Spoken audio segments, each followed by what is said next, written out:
The iron gates of the Beaumont estate opened with the kind of deliberate grace that whispered power and money.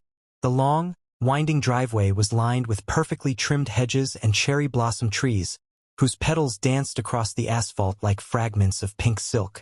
It was the kind of place where everything, from the grass to the gold-plated mailbox, seemed to declare, only a certain kind of person belongs here.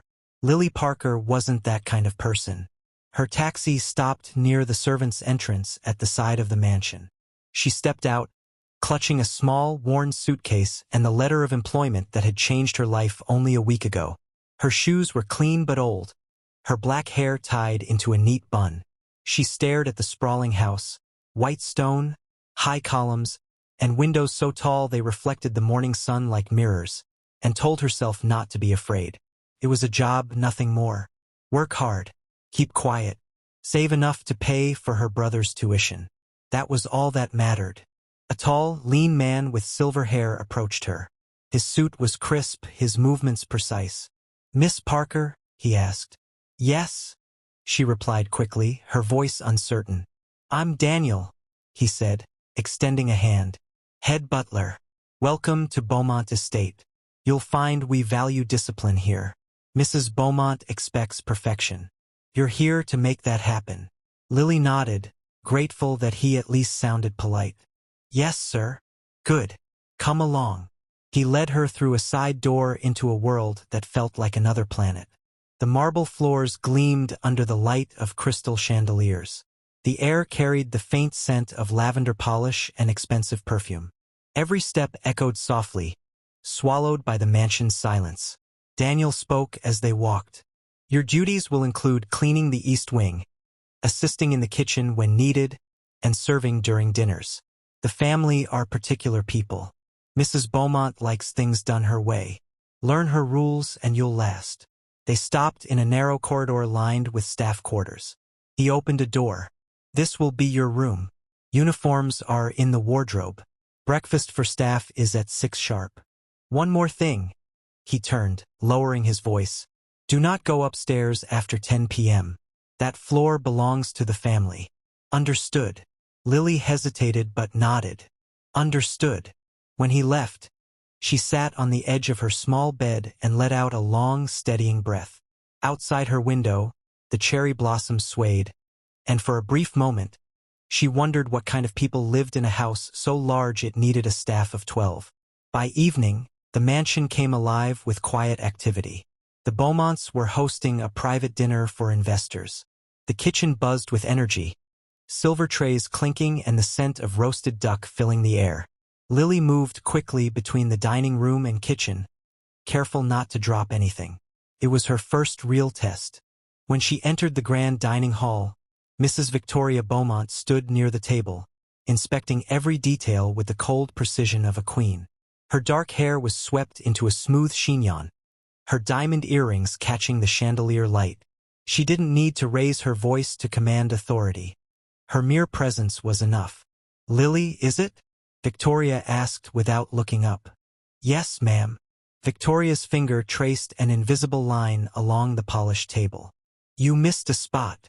Lily blinked. The table gleamed like glass. Still, she reached for the cloth and wiped again. "I'm sorry, Mom." "Don't apologize," Victoria replied lightly, though her smile was sharp. "Just don't make mistakes." Then, after a pause that made Lily's pulse quicken, she added, "In this house, even a small mistake can ruin everything." A few of the guests chuckled softly, and Lily's face burned. She kept her eyes on the table, pretending not to hear. When the guests finally left and the lights dimmed, Lily stayed behind to clean up. The other maids had gone to bed hours ago, but she wanted to prove herself. The hall was quiet, the sound of her movements echoing faintly through the vast room. She worked until almost midnight, stacking plates and folding napkins, lost in the rhythm of exhaustion. Then a voice startled her. "Do they always make you work this late?" Lily spun around, nearly dropping a plate. In the doorway stood a man, tall, broad-shouldered, with dark blonde hair slightly tousled as if he'd been running his hands through it. His shirt sleeves were rolled up, revealing tanned forearms. He leaned casually against the doorframe, curiosity flickering in his blue eyes. I didn't know anyone was awake, Lily stammered. He smiled faintly. I live here. That makes it hard to sleep. She froze. Ethan Beaumont, the heir, the only son of the Beaumont family. She'd seen his picture in magazines, always beside headlines about mergers, charity galas, and expensive cars. He was supposed to be arrogant, the tabloids said. Cold. But standing there, he looked almost human. I didn't mean to disturb you, she said quickly, stepping back. You didn't, Ethan replied, walking closer. I just came down for some water. But I couldn't help noticing you've been working since dinner ended. Don't you ever rest? She hesitated. I like to make sure everything's perfect. Perfect, he repeated softly, as if testing the word. That must make life exhausting. His smile was warm, unguarded. It made her pulse quicken in a way she didn't understand. He walked to the table, picked up a stray napkin, and began helping her fold. You don't have to, she began. Maybe not, he said, still folding. But I want to. The silence between them was fragile but charged. She could hear the faint hum of rain outside, the slow tick of the grandfather clock in the hallway. He glanced at her again, his expression thoughtful. You're new, he said finally. Started today.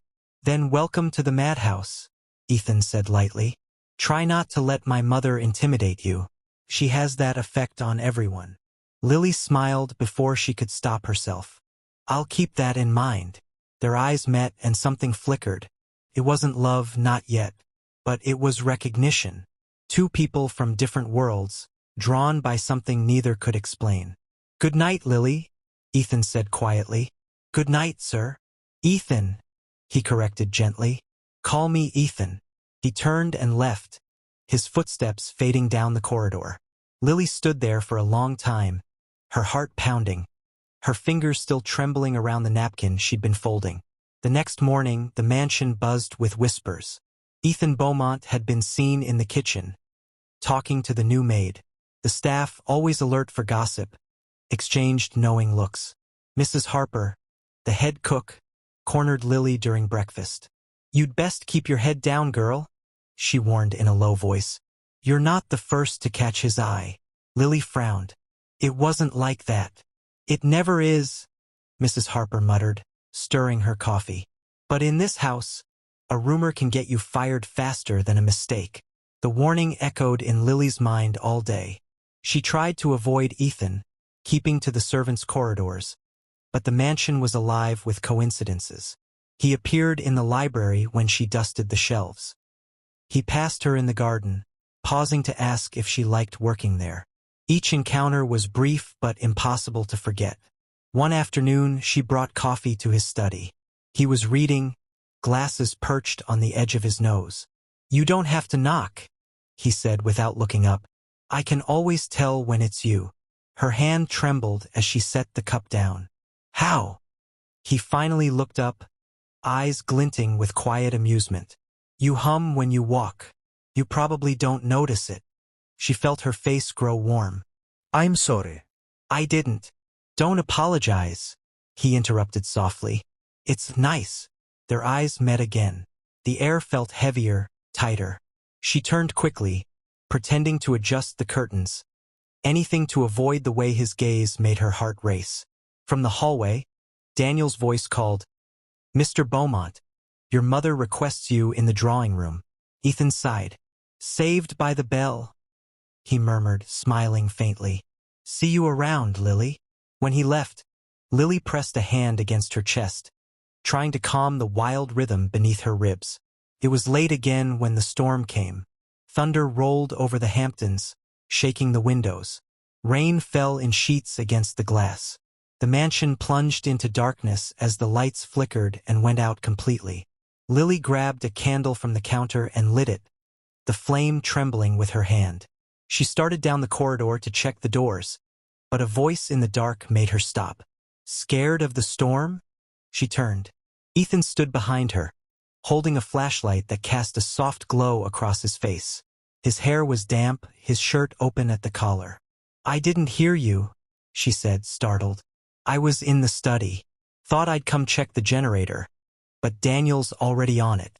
He paused, watching her. You're shaking. It's just the thunder, she admitted quietly.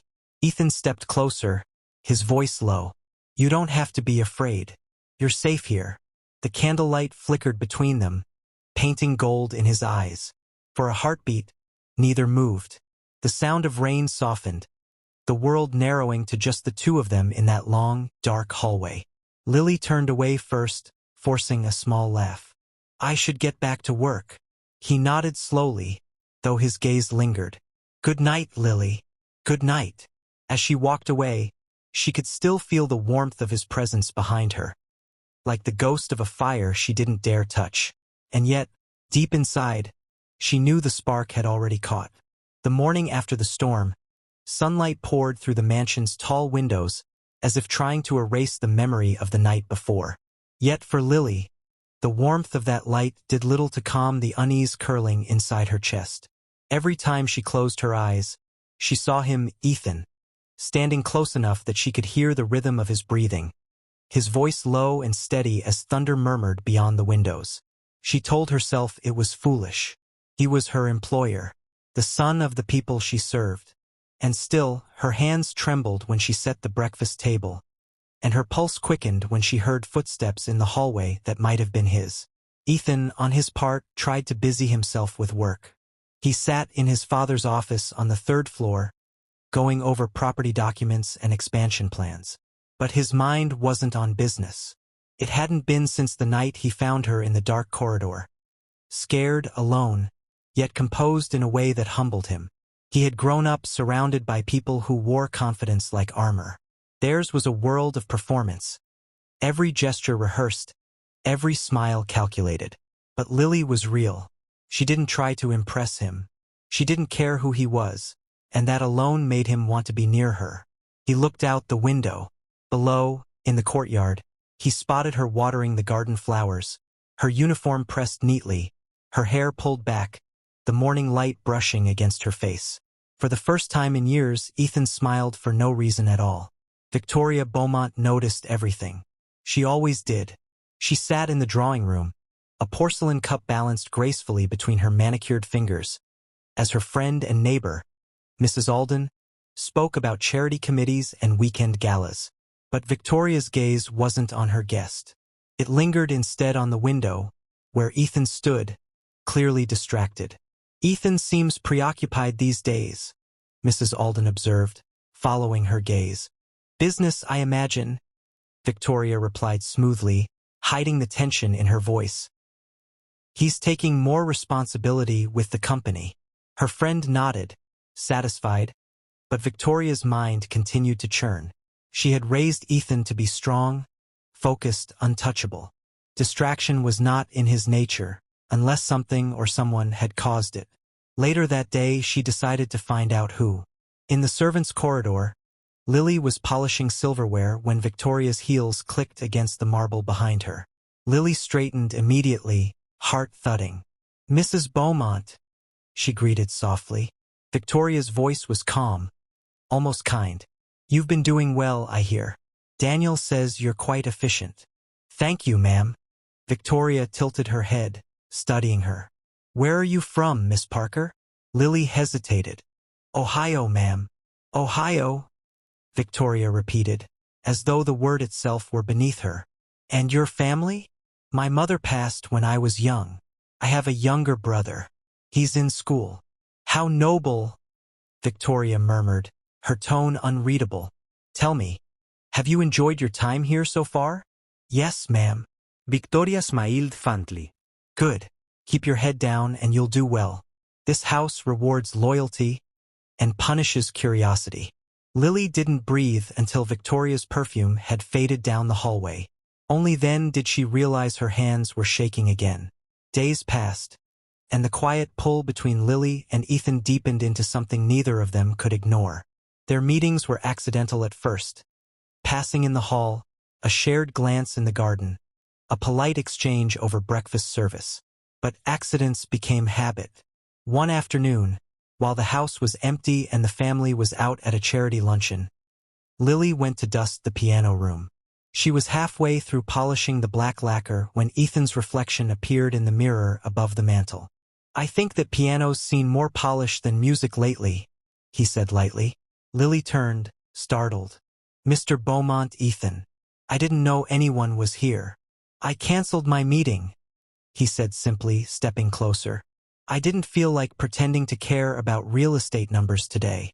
He leaned against the piano, watching her. "You work too much. That's what I'm paid for." He smiled faintly. "You should let yourself rest sometimes." "I don't have time to rest." "Then make time." She looked at him, then really looked, and saw the sincerity in his eyes. Scared her. She turned back to the piano, wiping the same spotless corner again just to have something to do. "Lily," he said quietly, "do you ever think about leaving this place? Doing something for yourself?" Her hand paused. "Every day." "Then why don't you?" "Because wanting something and having it are two different things," she said softly. "People like me don't get to choose. We just survive." Ethan said nothing. Instead, he reached into his pocket and pulled out a small wrapped chocolate bar. "Then maybe you can start by choosing this." She blinked. "What?" "It's just chocolate. But I've seen the way you look at the dessert trays. You always take care of everyone else before yourself." Her lips parted, but she couldn't find the words. Slowly, she took it from him, their fingers brushing in the brief exchange. It was nothing, so small, so innocent. Yet when she met his eyes, she felt the air shift again, like the moment before lightning. By the end of that week, the walls of the mansion seemed alive with whispers. The staff noticed Ethan's lingering glances, his sudden appearances in the kitchen, his habit of asking where Lily was. And so did Victoria. At first, she dismissed it as coincidence. Her son had always been kind to staff.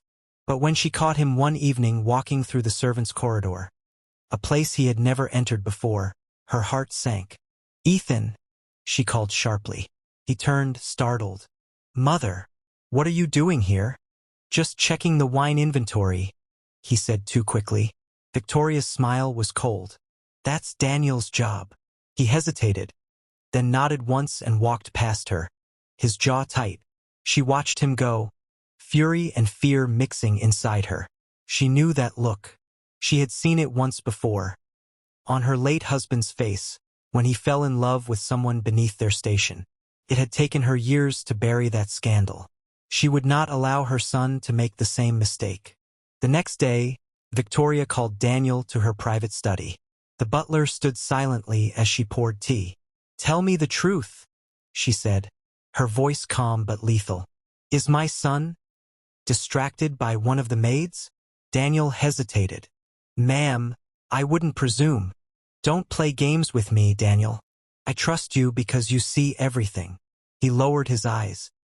"He's spoken to Miss Parker a few times. Nothing improper.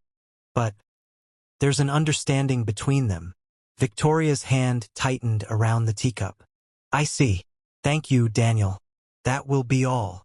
When he left, she sat still for a long time, her thoughts dark and cold. The last time love had crossed the Beaumont bloodline, it had nearly destroyed them. This time she would destroy it first. Lily felt the change before she understood it. Suddenly, her workload doubled. She was moved from the east wing to the laundry room, isolated from the rest of the staff. When she served at dinner, Victoria's eyes followed her every move. The air around her thickened with tension. And still Ethan found her. He met her in stolen moments, the greenhouse, the back garden, the library when no one was watching. Their conversations were careful at first, filled with quiet laughter and hesitant smiles. But soon words became unnecessary. A glance was enough to say what they couldn't speak aloud. One night, after everyone had gone to bed, Lily found a folded note tucked under her cleaning supplies. "Meet me by the fountain.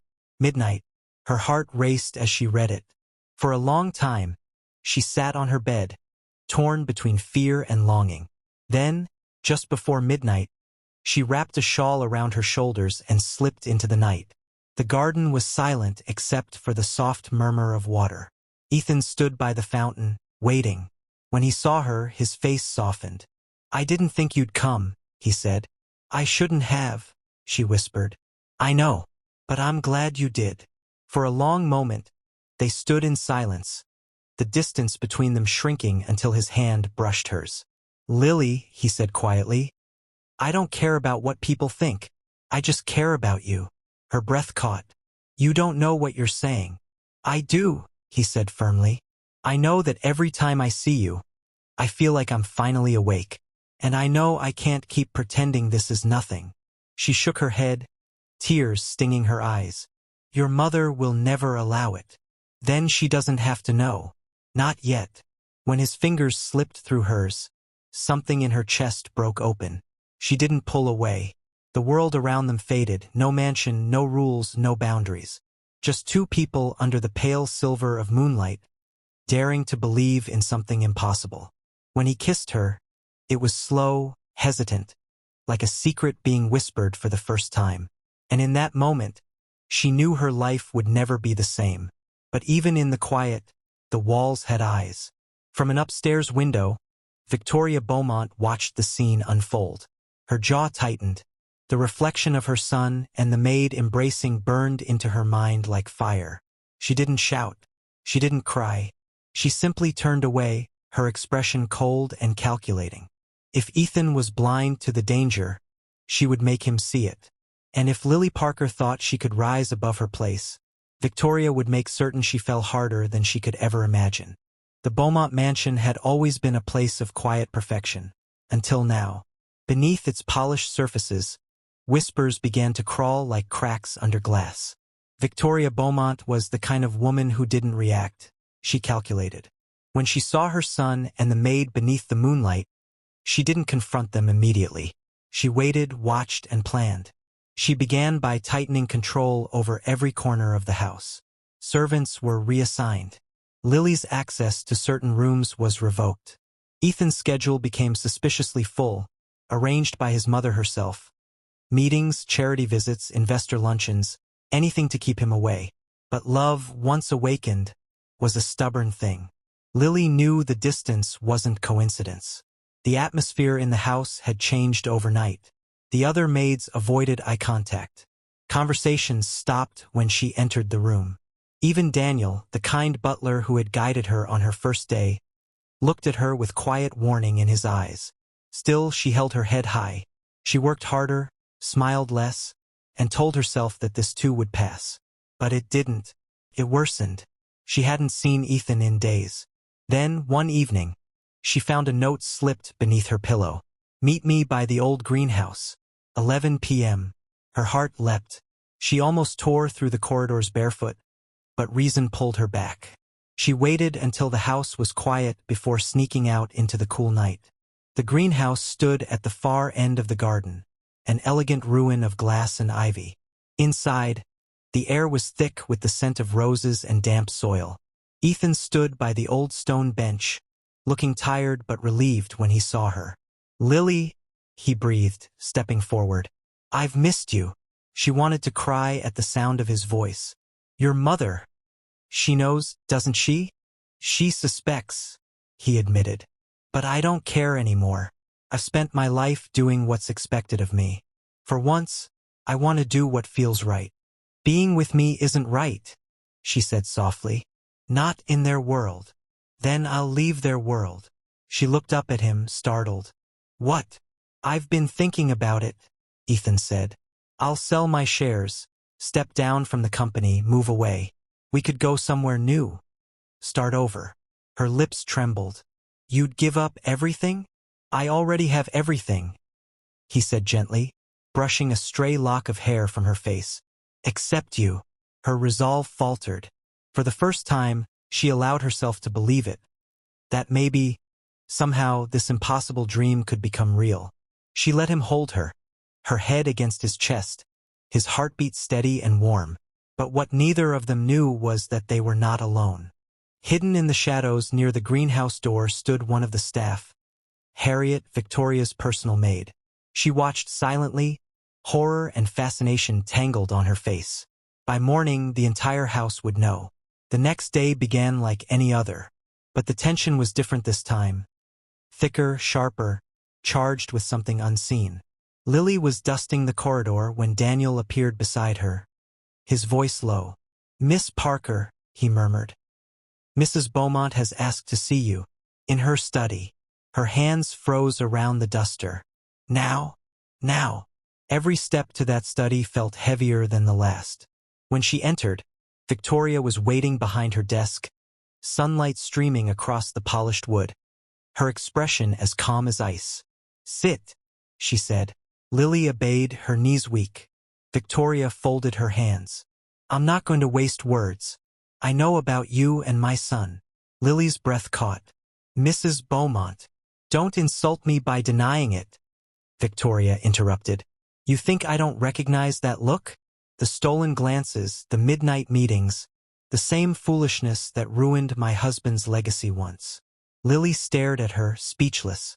Victoria leaned forward slightly. "Tell me, Miss Parker, what is it you want? Money? A position? A name you could never earn on your own?" Lily's voice broke. "I never wanted any of that." "No." Victoria's eyes narrowed. "Then what do you want from him?" "I just love him." The older woman laughed. A short, cruel sound. "Love? You think love pays for this house? You think it builds empires?" No, dear. "Love is a luxury for people who can afford to lose." Lily's throat tightened. "With all due respect, Mrs. Beaumont, love is all some of us have." Victoria's smile vanished. "Pack your things." Lily froze. "What?" "You'll leave by morning. I've already arranged your severance. Consider it generous compensation for your silence." "Silence? If you value your brother's education," Victoria said coldly, "you'll keep your distance from Ethan. If not, well, it would be unfortunate if his scholarship were suddenly withdrawn." Lily's world tilted. "How do you?" "I know everything," Victoria said. "Remember that." Lily stood, tears burning her eyes, but she didn't let them fall. "You can threaten me all you want, but you can't control him forever." Victoria's gaze hardened. "You underestimate me, Miss Parker. I've been controlling this family long before you learned how to hold a mop." That was the end of the conversation. The butler escorted Lily out as if she were a trespasser, not an employee who had given everything she had. That night, Ethan came to her room, only to find it empty. Her belongings were gone. The bed neatly made, the room silent except for the echo of her absence. On the dresser, she had left a single envelope.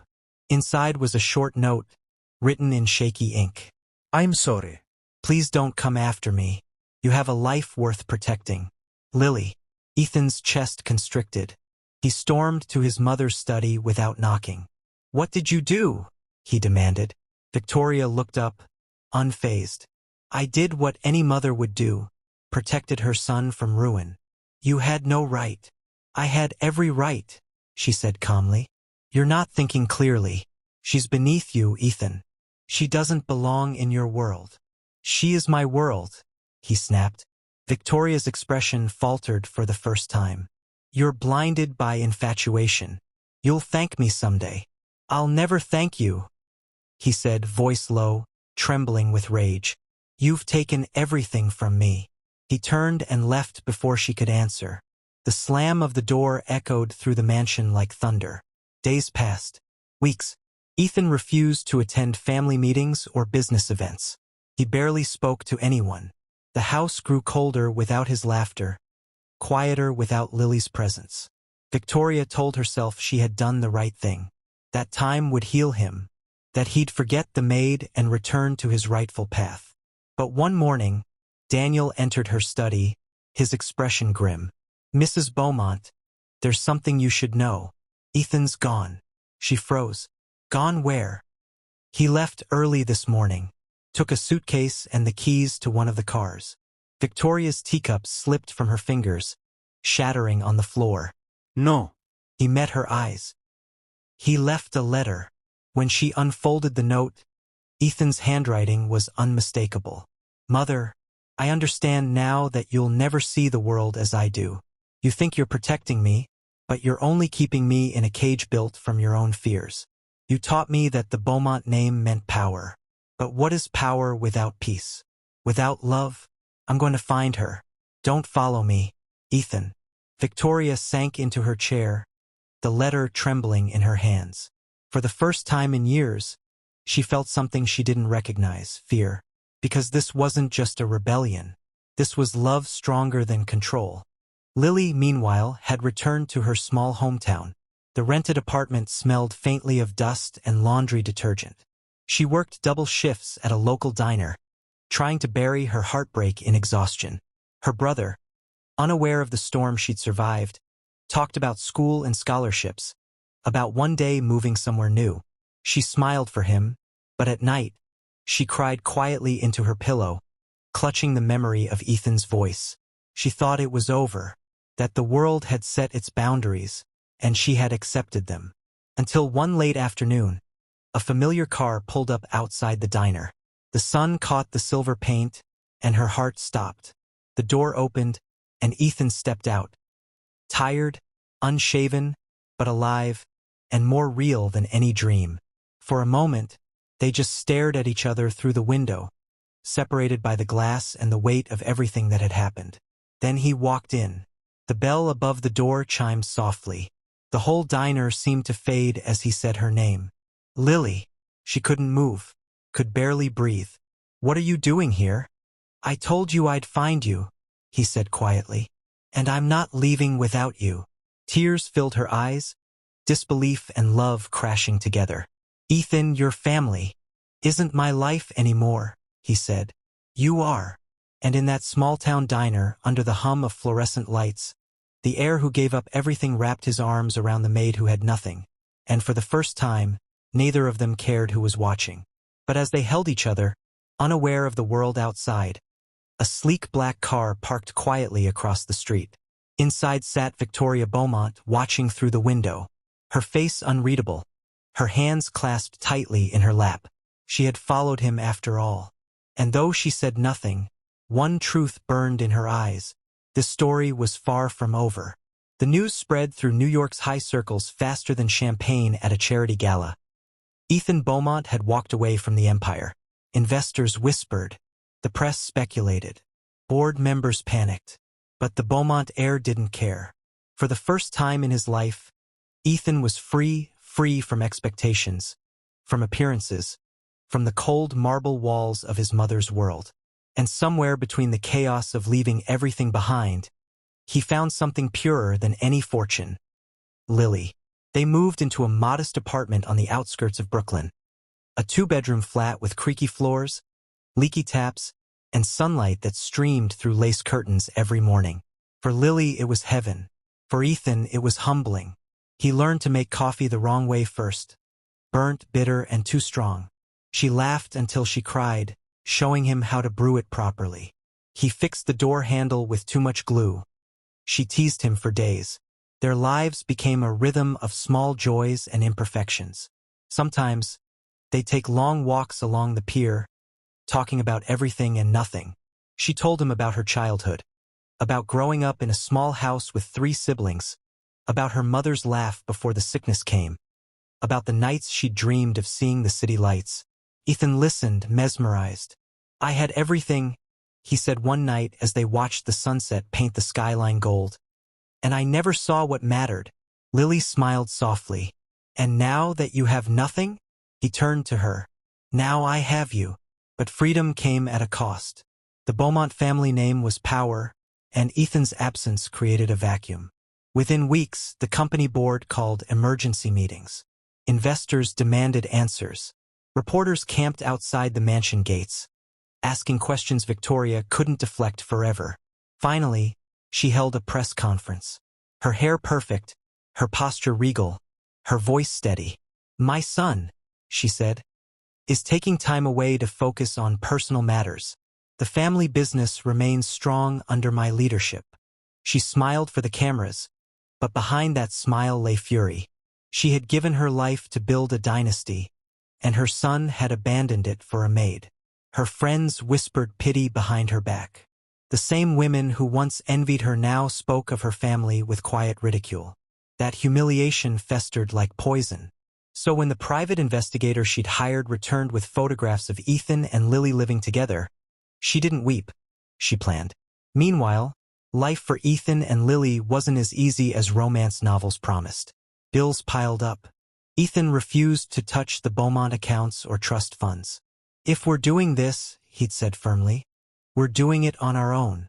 He got a job as a project consultant at a small construction firm. Long hours, smaller paychecks. Lily worked double shifts at a bakery nearby. Every night, they came home exhausted, but somehow, they still found time to cook dinner together, dance barefoot in the kitchen, and fall asleep in each other's arms. Love wasn't glamorous, but it was real. Until one evening, when Ethan returned home to find Lily sitting on the couch, her eyes red from crying. "What's wrong?" he asked immediately, kneeling beside her. She handed him a letter, thin, white, with an elegant seal he recognized instantly. Victoria Beaumont. He opened it, and as he read, his jaw tightened. "You may think you've escaped, Ethan, but the world you were born into doesn't let go so easily. Your father's health is failing, and the company is in turmoil. Come home, or everything your grandfather built will collapse. If you have any respect left for your family name, you'll return immediately." "Alone." Lily's voice trembled. "You should go. He's your father." Ethan shook his head. "I'm not leaving you again." "Ethan," she said softly, holding his hand, "your family needs you. Maybe it's time to make peace." He looked at her, torn between love and duty. The conflict in his eyes mirrored the storm in his heart. After a long silence, he exhaled slowly. "If I go, I'm not going back to stay. I'll go to see him. That's all." Lily nodded, but she knew the truth. Going back meant reopening wounds that had barely begun to heal. The Beaumont mansion felt colder than ever when Ethan walked through its grand doors again. The staff froze in shock. Victoria stood at the top of the staircase, elegant as always, her expression unreadable. "You came," she said quietly. "I came to see Father," Ethan replied, his tone clipped. "He's upstairs. He's been asking for you." When Ethan entered his father's room, he was struck by how frail the once formidable man looked. Richard Beaumont, the patriarch who had commanded boardrooms and governments alike, now lay pale and weak, his eyes tired but kind. "Ethan," he murmured, "you're here." "I am, Dad." Richard managed a faint smile. "I don't care about the company. Care about you. Don't waste your life being someone else's idea of perfect. Even mine." Ethan felt his throat tighten. "I'm sorry for walking away." "Don't be," his father said softly. "You walked toward something better." Minutes later, as Ethan held his father's hand, the old man closed his eyes peacefully and did not open them again. The funeral that followed was as grand as any royal procession. Cameras flashed, news anchors reported, and the world mourned the loss of another empire builder. But amidst the sea of black suits and designer veils, one person stood apart, Lily. She watched from a distance, unseen, dressed simply, her presence hidden. She wanted to be there for Ethan, but she knew Victoria would never allow it. When the ceremony ended, Victoria approached her son, her tone sharp even through the grief. "You saw what your love cost this family? The press won't let it go. They're calling you reckless. You embarrassed your father's name even in death." Ethan turned to her slowly. "He forgave me. That's enough." "You think forgiveness will save the company?" she snapped. "The shareholders are demanding leadership. They want you back. You belong here, Ethan." He stared at her for a long moment. "Belonging isn't the same as being trapped." Victoria's composure faltered. "You'd abandon your family legacy for that girl?"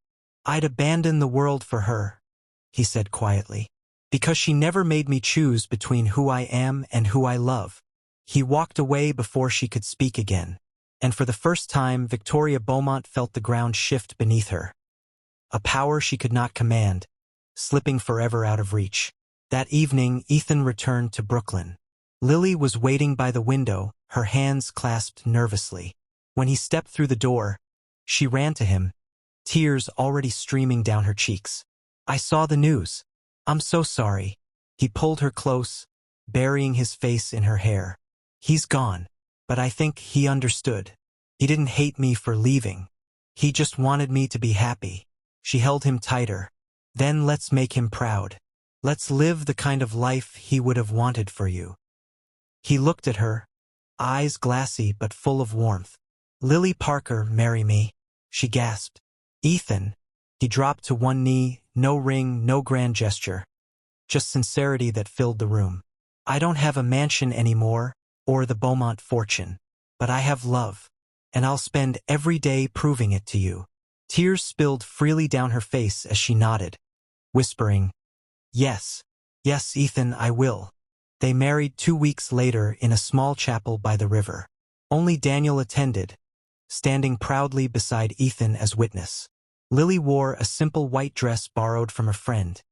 Ethan wore a rented suit. There were no photographers, no champagne, no orchestra. Just vows whispered through tears, hands trembling with joy. When the priest pronounced them husband and wife, Ethan kissed her gently, and for the first time in years, the world felt whole again. Daniel, smiling through misty eyes, leaned close to them afterward. If your father were here, he'd be proud. And your mother, well, maybe one day she'll understand. Lily shook her head softly. I don't hate her. I just wish she could see what love really looks like. After the wedding, Ethan and Lily built a quiet life. Their apartment grew warmer, cozier, filled with laughter and the scent of cinnamon coffee. Ethan was promoted at work. Lily opened a small catering business from their kitchen. Slowly, piece by piece, they rebuilt what they had lost. Only this time it was theirs. But fate, as always, had one more test to give. One night, a letter arrived. The handwriting was unmistakable. Victoria Beaumont. Lily hesitated before opening it. Inside was a single page. Ethan, the board is collapsing without you. The company is being acquired. If you want to protect your father's legacy, come home one last time. Bring your wife if you must. Perhaps it's time I finally meet her properly. Mother. Ethan read it twice. His expression was unreadable. Do you think she means it? Lily asked quietly. He looked out the window at the city lights. I don't know, but maybe this is our chance to end it, one way or another. She nodded, slipping her hand into his. Then we'll face her together. And with that, the newlyweds packed their bags and prepared to return to the mansion they had both left behind. One with scars, secrets, and unfinished stories. They didn't know it yet, but what awaited them there would change everything. The black iron gates of the Beaumont estate hadn't opened for Ethan in nearly 2 years. Now, as he and Lily stood before them, the air felt heavy, like the house itself was holding its breath.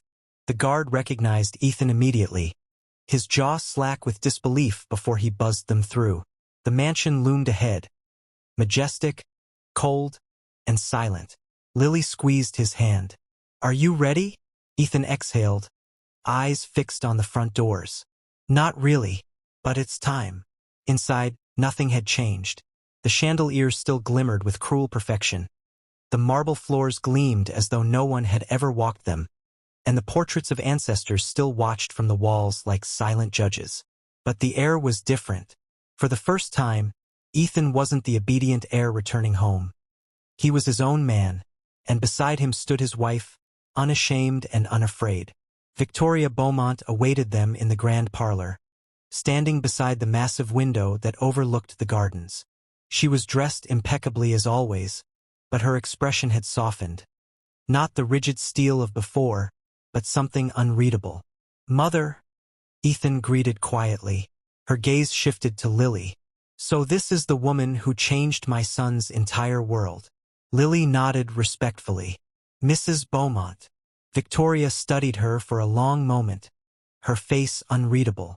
You're not what I expected. I'm not here to impress you, Lily said gently. Just to stand beside the man I love.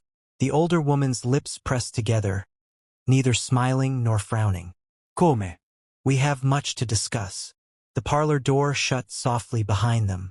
The three sat in tense silence for a long while before Victoria finally spoke. When I wrote to you, I meant it. The board is divided. The company is at risk of being taken over. Without you, Ethan, We lose everything your father built. Ethan folded his hands. If I help, it's not to save the empire. It's to protect his legacy, the part of him that cared about people, not power. Victoria's expression flickered, a flash of guilt crossing her features. And what of your wife? She's part of me, Ethan replied firmly. If I return, she comes too. No conditions. Victoria's gaze lingered on Lily, steady, evaluating, then strangely resigned. Then she will stay. But know this, society will not forgive easily. The moment you walk into that boardroom with her, you will be judged. Lily spoke softly but clearly. They can judge all they want. We didn't build this life for their approval. Victoria looked at her for a moment longer, then gave a quiet nod. You remind me of someone. Who? Lily asked gently. Myself, Victoria admitted. It was the first time she'd said anything remotely vulnerable in years. The next few weeks were a whirlwind. Ethan returned to the company temporarily, attending meetings, restructuring departments, and fighting tooth and nail to save what his father had left behind. Lily stood quietly by his side, not as a trophy or scandal, but as a partner. Reporters called her the maid who stole the heir's heart. Society papers speculated about her past. Online articles mocked her accent, her clothes, her background. But Lily held her head high. Each morning, she'd walk into the Beaumont offices with calm grace, greeting everyone politely, smiling through whispers. Ethan noticed the small tremor in her hands sometimes, but she never let it break her spirit. One evening, after a particularly brutal meeting, he found her sitting on the balcony of their guest suite, staring at the stars. They'll never stop talking, will they? She murmured. Ethan sat beside her. Let them talk. Eventually, they'll get tired. She smiled faintly. Do you really think so? He took her hand. I don't know, but even if the world never forgives us, I can live with that. As long as you're here. A month later, the takeover battle ended. Ethan's strategy worked. The company was safe. For the first time since his father's death, the Beaumont empire was steady again. The board publicly thanked him. The employees whispered respect. Even the press softened, calling his leadership bold and redefining the family's legacy. But what mattered most wasn't the headlines, it was what happened afterward. One evening, Victoria approached Lily privately in the conservatory. The older woman stood by the roses, her late husband's favorite, and said quietly, You've proven me wrong. Lily turned, surprised. I thought you'd ruin him, Victoria continued. That love like yours, wild, reckless, impulsive, would destroy everything he'd built. She sighed. But instead you saved him. You gave him a reason to fight again. Lily's eyes softened. He saved me too. For a moment, the air hung still. Then Victoria did something she'd never done before. She reached for Lily's hand. You may not believe me, but I'm glad he found you. Lily blinked, overwhelmed. That means more than you know. The older woman nodded once, then whispered, He wanted to marry you again. Properly. This time, in front of everyone. I think we should let him. 2 months later, the grand Beaumont gardens bloomed brighter than they had in years. Crystal chandeliers hung from the trees. Musicians tuned their instruments. Guests whispered in disbelief. The heir who left everything was returning not to reclaim his empire, but to celebrate his love. Ethan stood beneath the archway, waiting, heart pounding. And when Lily stepped down the aisle, wearing a simple ivory gown, her hair pinned with white roses, time seemed to stop. Even the society elite, those who had once sneered at her, couldn't look away. There was something about her grace, her quiet strength, that silenced judgment. Victoria sat in the front row, hands clasped, eyes glassy with unspoken emotion. When Lily reached Ethan, he whispered, You're even more beautiful than the first time. She smiled. And you're still late. Laughter rippled softly through the crowd. The officiant spoke. The vows were simple, honest, and raw. I loved you when I wasn't supposed to, Ethan said. When the world told me I shouldn't. And I'll keep loving you when we're old, when we're gray, when all this fades. Because you were never my mistake. You were my beginning. Tears glimmered in Lily's eyes. And I loved you even when I didn't think I could. You showed me that love doesn't care about titles or names. It only asks that we stay true. When the officiant pronounced them husband and wife, Ethan kissed her under the rose arch, and applause filled the air. It wasn't a fairy tale. It was real, flawed, fought for, and finally free. Later that night, as the guests drifted away and the garden lights dimmed, Victoria approached them quietly. "You made me believe in love again," she said softly. "Maybe not the kind I once had, but the kind that endures." She reached into her pocket and handed Lily a small velvet box. Inside was a necklace, simple, elegant, with a single diamond pendant. "It was mine," Victoria said. "Now it's yours." Lily stared at it, speechless. "Mrs. Beaumont." "Call me Victoria," the woman interrupted gently. "You're family now." For the first time, Lily embraced her mother-in-law, and Victoria, stiff at first, slowly returned the hug. From the balcony above, Daniel watched with a proud smile. "Took you long enough," he muttered to himself. Weeks passed. The headlines shifted. The scandal faded. Ethan and Lily didn't return to the mansion.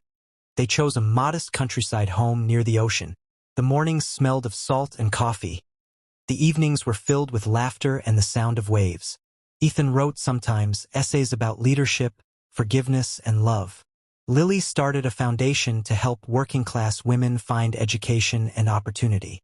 They called it the Parker Initiative in honor of her mother. Every now and then, Victoria visited, usually with homemade lemon cake, pretending she wasn't sentimental about it. One afternoon, she sat watching them by the sea, sunlight glinting off the water. "You were right," she admitted quietly. "Love like this doesn't ruin. It rebuilds." Ethan smiled. He would have said the same, referring to his father. Victoria Navid. He'd be proud of you both. That night, as the sun sank below the horizon, Ethan wrapped his arms around Lily and whispered, "Do you ever think about how it all started?" She laughed softly. A mop, a spilled vase, and a spoiled heir who didn't know how to apologize. He chuckled. "Exactly." She leaned her head on his shoulder. "If I had known then what that moment would lead to," he kissed her forehead, "you still would have scolded me." "Probably." They stood there, watching the last light fade into dusk, knowing that their story, once forbidden, once mocked, had become something bigger than either of them imagined. Not a tale of rebellion, but of redemption. Not of scandal, but of courage. And not of defiance, but of love.